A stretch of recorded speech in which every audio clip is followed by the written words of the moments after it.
Hey, welcome to this video. I'd like to talk about build variety in Diablo 4, and I gotta say I'm excited for it because I cut my teeth on Diablo 1 and Diablo 2, and I don't need to give you guys the old man lecture here, but let me tell you, in Diablo 2, and I'm thinking back to the classic days before you could respec at all, things were really unforgiving. And if you made one misclick with your mouse, God forbid, you might be rebuilding your entire character. And things were really tough if you happened to make some bad decisions with your skill tree, because you might end up with a shitty character that's just not even capable of beating the most difficult content in the game, where you would have, it was the only option for you to get the best loot in the game. So, it was high stakes out there. And in Diablo 4, I think that what they're aiming for is, instead of being so punishing with how you build your character, if you make a suboptimal decision, it's not like you're not going to be able to complete the content and chase the best loot, but it means that you won't be as powerful, for maybe optimally clearing content. So it might be the difference. For example, if you were to pick generally some good combination of skills, and then you were to really think about your skill tree and optimize that, maybe you're going to be doubling the speed that you're tearing through dungeons and whatnot. But it's not like the difference between absolutely not being able to do something and being able to just completely wreck everything. Which was definitely the case in some of the previous games. So just to illustrate how this kind of direction gives the player a little bit more creative license, or maybe a lot more, and allows for the person to really make a character without needing to consult anybody else. Ironically, here I'm looking at a character builder site, but I'm not looking at anybody else's character build. I'm looking at mine. I'm looking at the skills and thinking of how would I go about building a character. And whereas in other games you kind of feel pigeonholed into going out and copying and pasting what the best player out there is doing, I think in D4 we're going to have a lot of ability to think about what style do you want to play, and then you're picking your skills based around that, and a lot of things are viable. And so I say this with full understanding that the skill tree here is not nearly as complex as things like what you'll find in Path of Exile and other games, but it's something that has enough variety for you to make your own decisions, and subjectively what is the best decision for you, because you're not just picking between the right and the wrong skill. You're picking between things that are viable and viable, and which version of that viability works for what you want to do. So we've got two different tabs open here. I just want to run through the skills selected for each one, and just kind of show that even in a situation where I'm thinking of what kind of lightning sorceress I might want to play, the skill tree, and as a result the play style, ends up coming out substantially different for these different decisions that might be made. So for starters, we could take a look at this basic skill. Spark is just one that I liked when I was playing the betas. It's a ranged skill, and when you upgrade it, it can damage up to 4 enemies at the same time. And it's also going to be constantly stacking this crit chance, which applies to other skills, I believe. And this is really useful because whenever you're running out of mana and you switch to this thing, you're just going to be stacking up your crit chance for a short duration. That's really nice.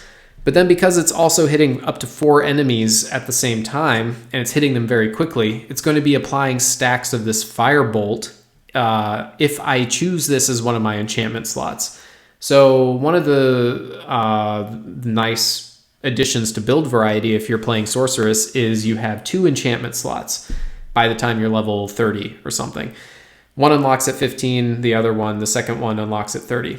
And the enchantment slots, you can see in these skills, it shows you down under the little banner that says enchantment, or the tag that says enchantment, what it does. So it's just going to modify these skills and give you some kind of passive benefit.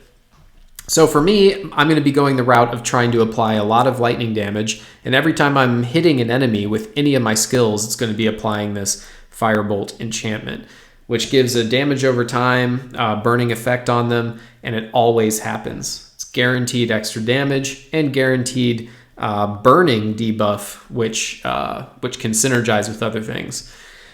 Okay, so then let's move fairly quickly through these. Fireball. Nothing fancy here, except this is going to be the second enchantment slot. I pump a lot of points into it. I max it out just because anytime an enemy dies, they will explode in a fireball. For obvious reasons, this is exciting. The kind of play style this would be giving to me, this would lend itself towards I'm clearing dungeons really quickly. You know, I want to clear a crowd as efficiently as possible, and so you get one enemy down and they explode, and then another one dies and it explodes, and you have a chain reaction of fireball explosions there, which is pretty fun, sounds like to me. Then we have some passives that boost your core damage. Not too exciting, but definitely not a bad choice. And then chain lightning, because that's just how I'm going to roll. I'm a lightning sorceress, and that's the life I want to live, chain lightning. Now we'll see, maybe charge bolts will become better when the game actually comes out. I heard they are buffing this, but for now we just do chain lightning, which synergizes really nicely with firebolt, because anytime you hit an enemy, that you're applying the burning enchantment from firebolt, and chain lightning just can't miss. It literally can't miss. So then moving on down the road, we have some utility from teleport. We don't even need to talk about the upgrades here, because teleport is just, speaks for itself, just moving us around. And Frost Nova. So Frost Nova is going to be an interesting one, because you can freeze enemies completely frozen, and if you kill enemies that are frozen, you reduce its cooldown, which is fun. And anytime you freeze enemies with Frost Nova, they're going to be vulnerable, and vulnerable means you're doing more damage to them. So this is a nice way to periodically crowd control enemies and increase your damage to them. This is also going to synergize with some legendary aspects where you do more damage to frozen enemies, and a lot of those aspects also do more damage to stunned enemies. And if you're doing a lightning build, you are going to be stunning enemies quite a bit, so this is a good thing to have. It synergizes really well. So speaking of stunning, we have Lightning Spear, and Lightning Spear is going to be stacking its crit chance. Every time it gets a crit, it has a higher chance to get a crit. So it's once you start getting crits with Lightning Spear, you're going to be just constantly critting with it. So if you pick an upgrade like this, where you stun anytime that you get a crit, you're going to be stunning a lot as well. Pair that with down here, a passive which is bugged in this site. It's actually supposed to, when you have 3 points in this, it would be giving you 45% damage anytime you stun an enemy. So it's just free damage anytime you apply a stun. And if you're doing lightning damage, you're stunning a lot. So you're just getting that free damage all the time. And anytime we do a cooldown skill, which we have 3 of them here, Frost Nova, Teleport, Lightning Spear, we're going to be getting a barrier. Barrier also has some good synergies with legendary aspects like increasing your crit chance, increasing your damage, and it also just makes you tankier. So a pretty good option to go with all around. Further on down the tree, we're just going to see some more lightning stuff that we pick up. Pretty standard stuff. If you were picking a lightning build, you would find these. There's no mysteries here. This is just stacking crit chance.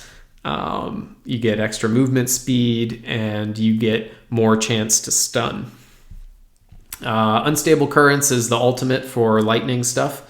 So if you choose to roll with an ultimate, this is probably the one you would go with if you were a lightning sorceress. And the cool thing about this skill is it just makes it to where your attack speed's increased, and also you cast a random shock skill whenever you cast any other skill. So if you pop this and then you just start spamming your basic skill, Spark, you're increasing your crit chance from running with Spark, you're applying more stacks of Firebolt's enchant, and at the same time you're casting some random shock skill from the bag of goodies that you have. All right, so finally this passive down here just means that if you have crackling energy that you're picking up, it's going to be hitting enemies around you. It's going to be reducing all of your cooldowns. So that's pretty nice. That means you're going to be getting barriers up more frequently because you'll have your cooldowns refreshing, so you can cast more cooldowns, and you'll have that lightning spear coming a little bit more often as well, which is just a crit generator. All right, so this one, this is kind of a build that as soon as I saw a skill tree in D4 for a sorceress, I might have come up with something like this. And now let's pan over to this other build, which is something the more that I have sat here with my nerdy eyes and stared at these, the character builder, the more I've started to kind of hunt for things where, I'm wondering, what other kind of cool synergies could I build between some of these things? And so let's pan through this. It starts out really the same. We have the same basic skill here, Spark, Tried and True, Trusty Steed, and we have this Firebolt as the enchantment slot, the first primary enchantment slot once again. Then we have Chain Lightning. Okay, this is starting to look like the same build we had before.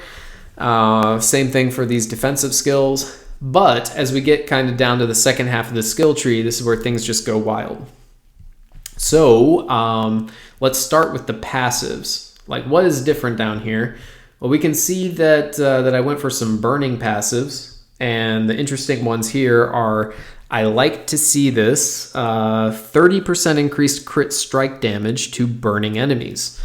Well, we could go ahead and pocket this one because we already have this enchantment up here, so we're always, any enemy we've hit with any direct damage is always going to be burning.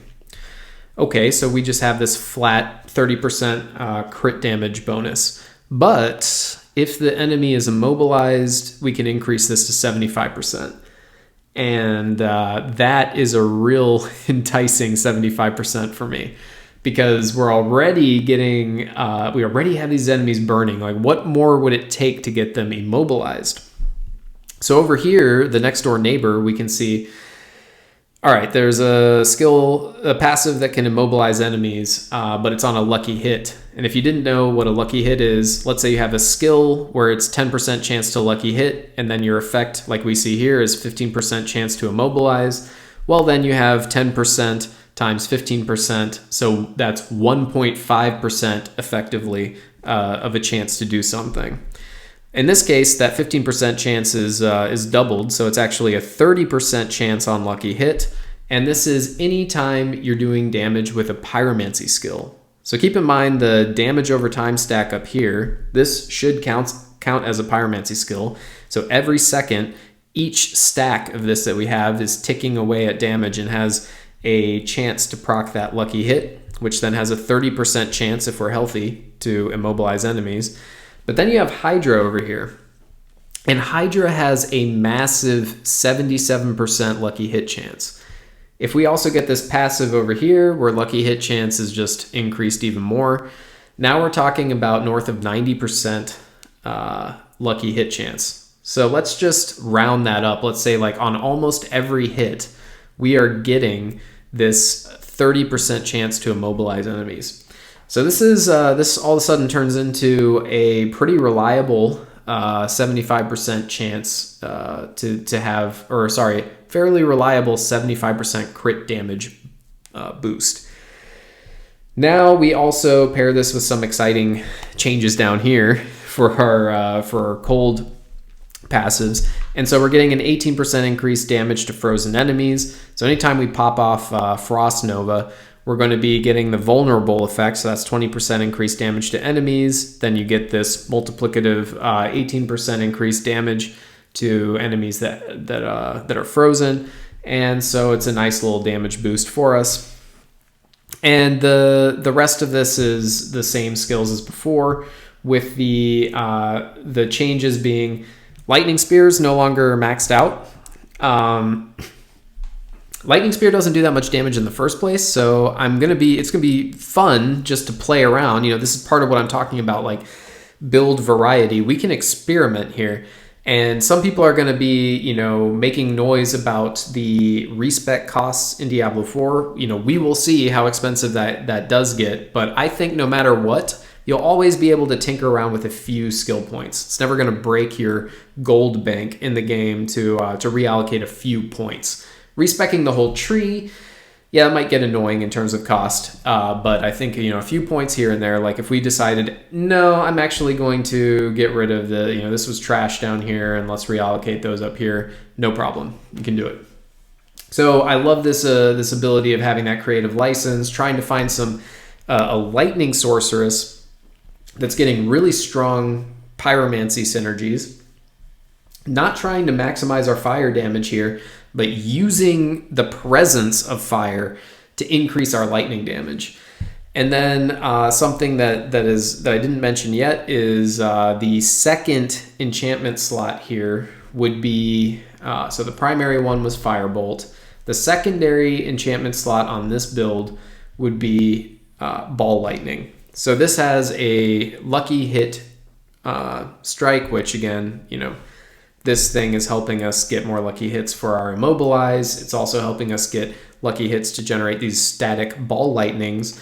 And what static means is if we get a crit on an enemy, the ball lightning is going to spawn and it's going to stay where it spawned. I don't know if it spawns on you as the player or if it spawns where the crit happened. I hope it's where the crit happened. But then if that's the case, this thing is just going to be sitting there zapping enemies constantly. It gets a 200% of your, let's see, it's increased 200% of your attack speed bonus. So if you're stacking attack speed, this thing is just zapping things like crazy, and it's going to be proccing lots of stun. It's going to be proccing crits. So this is just a nice extra damage thing to do over there. I thought maybe this would be a little more interesting perhaps than just pumping points into Fireball and having another, like explosion there, because the Fireball build might be great for running through dungeons. You have this as your second enchantment slot and it's blowing up trash mobs really easily. But then if you're fighting harder enemies and in later game content, I was wondering if maybe this is a better route. Because if you're fighting a boss, you might not be having enemies dying around them consistently enough to make investing in Fireball worth it. But if you're constantly spawning ball lightnings on the bosses, maybe you're going to be getting insane stagger on them because it's like it's applying stun or it's applying whatever. And maybe each tick of this ball lightning that's zapping enemies constantly is applying another stack of this burning enchantment. But anyways, this is what I mean by, the game. You don't need a PhD level understanding of game mechanics to start to spot all of these different synergies. But the way you invest your points and how you find an exciting play style to be represented in the skills that you're choosing, it seems like you have a lot of creative license here to make the experience that you want in the game, and it's going to be viable. Both of these builds that I just showed, I'm sure are going to be capable of doing everything that I would want to do in the game at a fairly decent clip.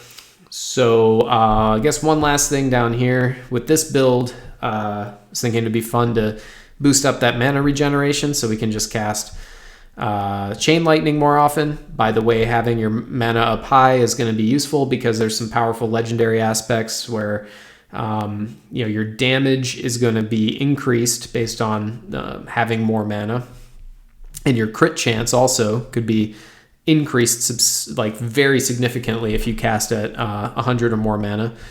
But then this passive down here, I figure, if this is going to be that boss kind of fighting build where we prioritize getting more ball lightnings in there, damaging a boss as opposed to blowing up dead enemies with Fireball, then perhaps we want to go with this capstone passive, because the boss is always going to be trying to get up on top of you, so you'll have more damage to them when you're close to the enemy, and you will take less damage from them. And getting crits is going to increase both of those bonuses. So it just sounds like a win-win.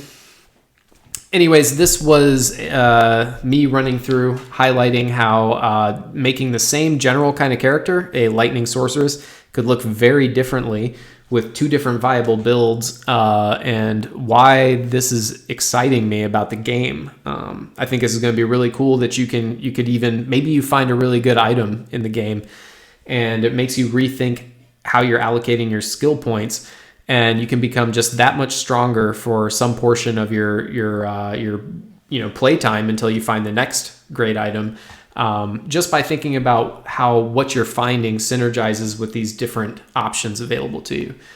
So I really like that. I like that lots of different things are viable, and I can't wait to play the game once it really comes out and really start to test this stuff, because I'm gonna have a whole lot of fun. So until then, until I can see you in the game, maybe I'll see you in a future video.